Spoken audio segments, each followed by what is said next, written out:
Hello my dear students. So today our topic is properties of transition elements. Properties of transition elements. So आप देखिएगा हमारे पास transition elements की कुछ main properties हैं जिनके according हम ट्रांजिशन एलिमेंट्स को एक्सप्लेन कर सकते हैं। तो इसी वे में हमारे पास जो फर्स्ट जो प्रॉपर्टी आती है ट्रांजिशन एलिमेंट्स की वो आती है हमारे पास बेटा atomic and ionic size. Atomic size. So आप देखिएगा मेरे पास पीरियोडिक टेबल में मूव करने के लिए हमारे पास जो पैटर्न होगा 3D series, 4D series, 5D series और 6D सीरीज। तो इस में हमारे पास आप देखिएगा 3D सीरीज में scandium, titanium, vanadium, chromium, manganese, iron, cobalt, निकल, कॉपर और जिंक। तो इस तरीके से 3D सीरीज के एलिमेंट्स हैं। तो हमारे पास जो पैटर्न रहेगा बेटा एक तो इस तरीके से रहेगा कि टॉप टू बॉटम, और एक पैटर्न रहेगा हमारे पास फ्रॉम लेफ़्ट टू राइट। सो ये हो जाएगा मेरे पास फ्रॉम लेफ़्ट टू राइट, और ये हो जाएगा फ्रॉम टॉप टू बॉटम। सो आप देखिएगा एटॉमिक साइज का जो जनरल वेरिएशन जो हम 10th क्लास तक पढ़ते हैं वो क्या होता है बेटा कि as we move from left to right atomic size decrease. जब भी हम लेफ़्ट टू राइट जाते हैं तो एटॉमिक साइज क्या होता है, डिक्रीज होता है, क्योंकि लेफ़्ट टू राइट जाने पे इलेक्ट्रॉन सेम सेल में एंटर करता है, जिसकी वजह से इफेक्टिव न्यूक्लियर चार्ज जो है वो लगातार इंक्रीज होता है। और अगर इफेक्टिव न्यूक्लियर चार्ज अगर इंक्रीज होता है तो एटॉमिक साइज क्या होगा, डिक्रीज होगा। अब आप देखिएगा मेरे पास इफेक्टिव न्यूक्लियर चार्ज। अब आप इस कॉन्सेप्ट को समझिएगा भाई, इफेक्टिव न्यूक्लियर चार्ज। सो आप देखिएगा इसका शॉर्ट फॉर्म होता है बेटा Z इफेक्टिव। Z इफेक्टिव तो इसका मतलब होता है बेटा न्यूक्लियस जो है positive charge due to its presence of proton. Neutron पे कोई चार्ज नहीं होता, प्रोटॉन पे क्या होता है, पॉजिटिव चार्ज होता है 1 यूनिट, जिसकी वजह से न्यूक्लियस को इस तरीके से पॉजिटिव वे में लिखा जाता है। और आप देखिएगा यहाँ पर इनर और आउटर। सो आप देखिएगा NS ये हो गया हमारे पास आउटर ऑर्बिटल, और इनर ऑर्बिटल हो गया हमारे पास N-1 इंटू D। सो आप देखिएगा ये हो जाएगा मेरे पास आउटर ऑर्बिटल और ये हो जाएगा मेरे पास इनर ऑर्बिटल। तो बेटा हमें यहाँ पर दो चीज़ें समझनी है, एक होता है बेटा अट्रैक्शन और एक होता है रिपल्शन। एक होता है बेटा अट्रैक्शन और एक होता है रिपल्शन। सो आप देखिएगा न्यूक्लियस पे चार्ज क्या है बेटा, पॉजिटिव चार्ज है, तो पॉजिटिव चार्ज क्या करेगा, नेगेटिव चार्ज को क्या करेगा, अट्रैक्ट करेगा। मीन्स जो इलेक्ट्रॉन्स है मेरे पास उन पर चार्ज कैसा होता है बेटा, नेगेटिव चार्ज होता है। तो न्यूक्लियस जो है इलेक्ट्रॉन्स को अपनी तरफ क्या करेगा, अट्रैक्ट करेगा, तो इसको कहते हैं अट्रैक्शन। और जो इनर इलेक्ट्रॉन होते हैं और आउटर इलेक्ट्रॉन, इनके बीच में क्या होता है बेटा, रिपल्शन होता है। मीन्स इलेक्ट्रॉन्स और न्यूक्लियस के बीच में क्या होगा, अट्रैक्शन, और इलेक्ट्रॉन्स, इनर इलेक्ट्रॉन और आउटर इलेक्ट्रॉन के बीच में क्या होगा, रिपल्शन। सो जब हमारे पास अट्रैक्शन इंक्रीज होगा, यानी न्यूक्लियस की जो पकड़ है वो इलेक्ट्रॉन्स पे जो एक्सेसिव वे में हो जाएगी, इसका मतलब क्या होगा, जो साइज है एटम का वो क्या होगा, डिक्रीज होगा।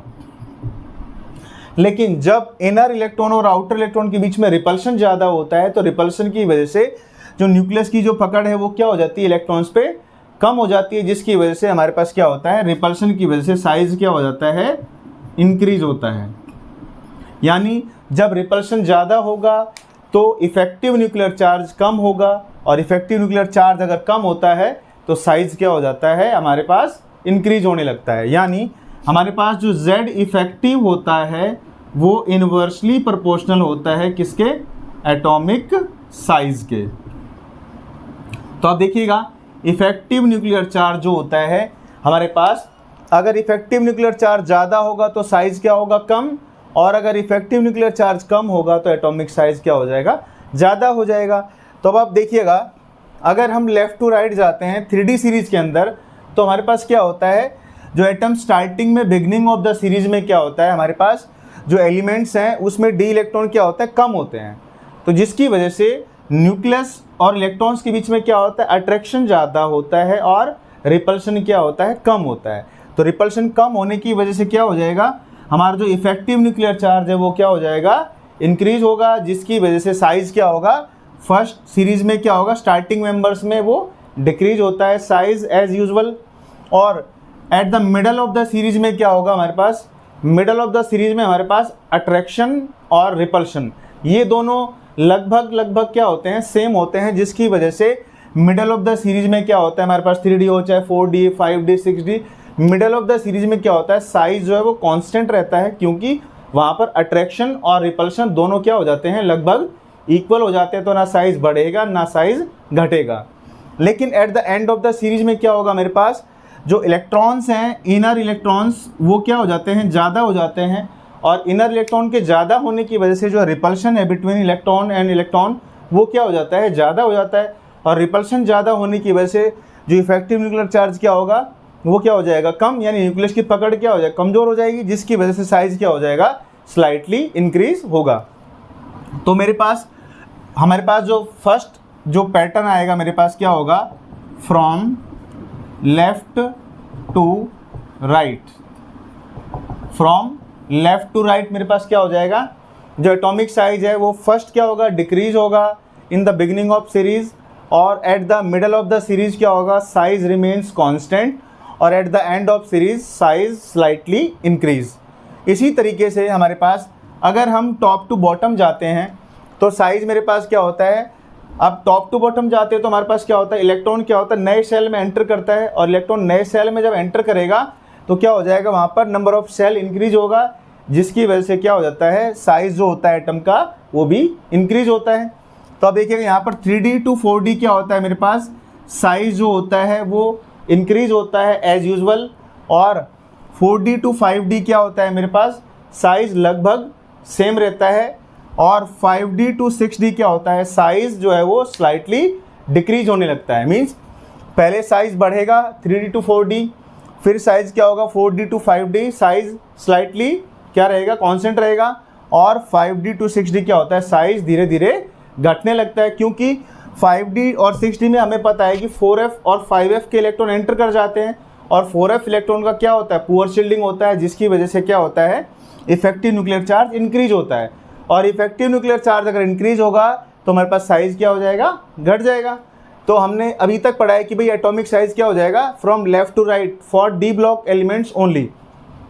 तो यहाँ पर क्या हो जाएगा, मेरे पास साइज लेफ्ट टू राइट में पहले घटेगा, फिर मिडल ऑफ द सीरीज में कांस्टेंट रहेगा, और लास्ट में क्या हो जाएगा, स्लाइटली इंक्रीज होगा। और अगर हम टॉप टू बॉटम जाएंगे तो साइज क्या होगा, पहले हमारा इंक्रीज होगा साइज, फिर क्या होगा मिडल ऑफ द यानी कि पार्ट में 4D टू 5D क्या हो जाएगा, साइज रिमेन्स कांस्टेंट, और 5D टू 6D क्या हो जाएगा, साइज स्लाइटली डिक्रीज हो जाएगा। तो ये हमारे पास क्या थी बेटा, पहली प्रॉपर्टी थी एटॉमिक साइज के बाद। तो नेक्स्ट प्रॉपर्टी हमारे पास आती है बेटा, सेकेंड नंबर प्रॉपर्टी है हमारे पास ऑक्सीडेशन स्टेट। ऑक्सीडेशन स्टेट, तो बेटा ट्रांजिशन एलिमेंट्स जो होते हैं वो मोस्ट कॉमन क्या है बेटा, +2 ऑक्सीडेशन स्टेट शो करते हैं। Most common oxidation state is +2 बेटा इनका मोस्ट कॉमन ऑक्सीडेशन स्टेट होता है।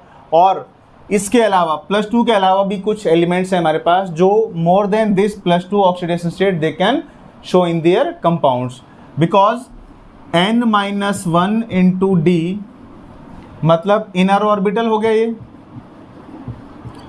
और ns means outer orbital. Outer orbital ये इनर ऑर्बिटल है और ये बेटा आउटर ऑर्बिटल है।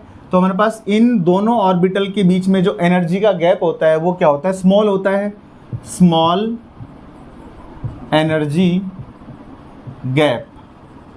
तो स्मॉल एनर्जी गैप जब होता है इन दोनों ऑर्बिटल के बीच में, तो ये जो एलिमेंट्स होते हैं ये अपने इनर ऑर्बिटल और आउटर ऑर्बिटल से, दोनों ऑर्बिटल से इलेक्ट्रॉन लेकर बॉन्ड बनाने में उनको यूज कर सकते हैं, जिसकी वजह से क्या करते हैं, ये वेरिएबल ऑक्सीडेशन स्टेट शो करते हैं। +2 इनका मोस्ट कॉमन है, लेकिन +2 के अलावा भी ये वेरिएबल ऑक्सीडेशन स्टेट शो कर सकते हैं, छोड़कर स्कैंडियम को। अब आप देखिएगा इनर ऑर्बिटल और आउटर ऑर्बिटल के बीच में एनर्जी गैप कम है और मोस्ट कॉमन इनका +2 ऑक्सीडेशन स्टेट है वो हमारे पास। उसके अलावा क्या है कि हमारे पास जो क्रोमियम है, मैंगनीज है, आयरन है, कोबाल्ट है, निकल, कॉपर और जिंक। अब देखिएगा यहाँ पर जो मेरे पास मैंगनीज जो पार्ट आता है Mn, वो बेटा +2, +3, +4, +5, +6 और +7।